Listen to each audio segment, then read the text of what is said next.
Alessandra Grangeiro, né? Tenho dito da minha alegria de estar aqui com vocês durante esse mês, falando sobre vidas transformadas. Sempre quero dar graças a Deus por essa oportunidade e também quero agradecer à presidência, né? O pastor Abinair Vargas e pastora Meire Ferreira. Nós temos falado de vidas que foram transformadas, né? Falamos de Zaqueu, falamos como Zaqueu teve atitude para vencer os obstáculos que o impediam de ver Jesus e como ele teve mais do que ele desejava, porque ele não somente viu Jesus, mas Jesus foi até a casa dele e houve uma transformação grandiosa na vida dele. Vimos que depois de grande alegria, quando nós encontramos Jesus, também nós enfrentamos dificuldades, mas nós não devemos deixar esses sentimentos entrarem no nosso coração e devemos continuar, né, desfrutando da alegria que o Espírito de Deus nos dá quando servimos a Deus com sinceridade, né? Nós vamos ver também a história linda de uma mulher e nós vamos ver que há situações na nossa vida que, mesmo que a sentença de morte tenha sido dada, Jesus pode realmente transformar totalmente e mudar. Ou seja, quando nós pensamos que tudo está perdido, o encontro com Jesus faz tudo se transformar, não é? Então nós vamos ver a história dessa mulher, né? A Bíblia diz aqui que de madrugada voltou novamente para o templo, né, Jesus, e todo o povo ia ter com ele e assentado os ensinava. Então imagina, Jesus estava assentado ensinando uma série de pessoas.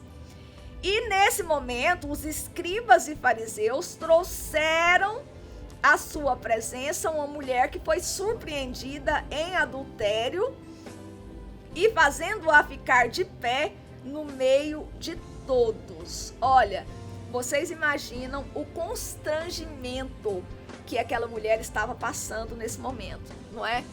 Na verdade, nós vemos aqui que o pecado destrói as nossas vidas. O pecado nos faz sentir vergonha, nos faz sentir culpa, nos faz nos sentir constrangidos. Aquilo que num primeiro momento parece ser bom, porque o nosso coração deseja, ao final aquilo é destruição para a nossa vida. Então essa mulher estava com certeza despedaçada emocionalmente e psicologicamente e teve que enfrentar esse constrangimento aqui em meio a uma multidão, junto com pessoas que estavam dispostas a matá-la, não é? E aí resolveram perguntar a Jesus o que ele achava dessa história. E disseram para ele: mestre, esta mulher foi apanhada em flagrante adultério. E na lei nos mandou Moisés que tais mulheres sejam apedrejadas. Tu, pois, que dizes? Falou, essa mulher aqui foi pega em adultério, então ela destruiu a família dela, né? Mas eles não estavam nem um pouco preocupados com a circunstância dela, com as emoções dela. Não estavam preocupados também com o homem que foi pego em adultério com ela, não é? Porque a lei diz que eram os dois que eram apedrejados e não somente a mulher, não é? Mas aqui eles dão um jeito de dar um ajuste na lei e colocaram só a mulher nessa circunstância. E quando eles perguntaram a Jesus isso, Jesus continuou ali escrevendo alguma coisa lá na terra, não é? Que a Bíblia não nos diz o que era. E acontece uma coisa interessante. Eles continuavam insistindo com Jesus. Não, o que nós vamos fazer com ela? O que nós fazemos? Porque a lei diz que é para apedrejar. E aqui é interessante, que Jesus parece, assim, concordar, né? Não, ok, então a lei diz isso, ok. Então vamos apedrejar essa mulher, né? A atitude de Jesus parece assim sugerir isso, só que aí ele, na sabedoria deles, tira da jogada os fariseus, porque falava assim, ele disse assim, olha, ok, mas aquele que dentre vós tiver sem pecado, atire a primeira pedra. Ele disse isso e voltou a escrever naturalmente, não é? Quando eles ouviram essa resposta, a consciência dele, a Bíblia diz, ouvindo eles esta resposta e acusados pela própria consciência, foram retirando-se um por um, a começar dos mais velhos até os últimos, ficando só Jesus e a mulher, e a mulher que estava lá com ele, que era a acusada, não é? Olha, na verdade, a nossa consciência, nós temos muitas vezes vários acusadores, não é? Muitas pessoas podem nos acusar.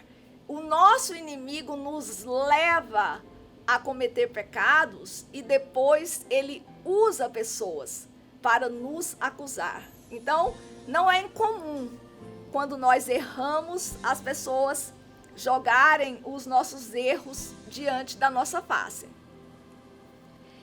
Mas nós temos o nosso principal acusador, que é a nossa consciência. E, na verdade, a nossa consciência é algo muito precioso dado por Deus a nós, não é? E a Bíblia diz que se a minha consciência me condena, muito mais Deus. Então, quando Jesus falou, olha, nós vamos então apedrejar essa mulher, mas vamos começar por quem não tem pecados.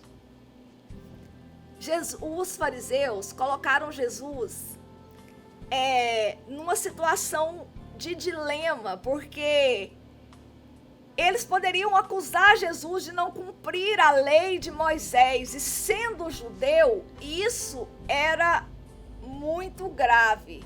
Eles não entendiam que Jesus vinha para estabelecer uma nova aliança, e nessa nova aliança, Jesus desejava que houvesse a transformação interior do homem para que ele se tornasse uma nova criatura. Eles não entendiam que Jesus vinha agora para transformar as pessoas, não de fora para dentro, mas de dentro para fora. Então, ele não podia dizer que não poderia cumprir a lei de Moisés, porque caso contrário, ele seria acusado de blasfemar contra a lei de Moisés, que, aliás, ele não deixou de ser, não é? Ele foi acusado pelos fariseus de blasfemar contra a lei de Moisés.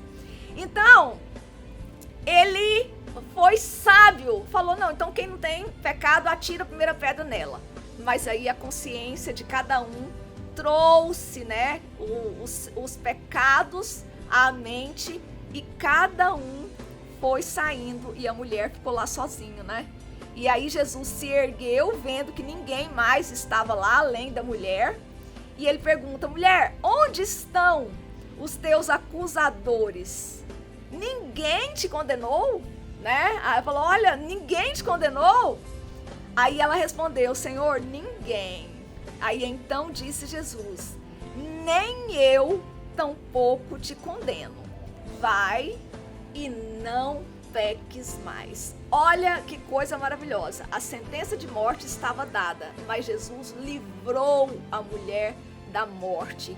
E essa experiência, esse encontro com Jesus aqui, por certo, transformou a vida dessa mulher completamente. Ela percebeu que estava condenada à morte por conta do pecado dela, mas Jesus a livrou, mas disse para ela, olha, então a partir de agora você não peque mais, não é? Eu espero que essa série tenha falado ao seu coração e tenha gerado no seu coração o desejo de ter uma vida transformada. E que você tenha então uma vida cheia de abundância, né? Porque Jesus veio para nos dar vida e vida em abundância. Muito obrigada e até uma próxima oportunidade.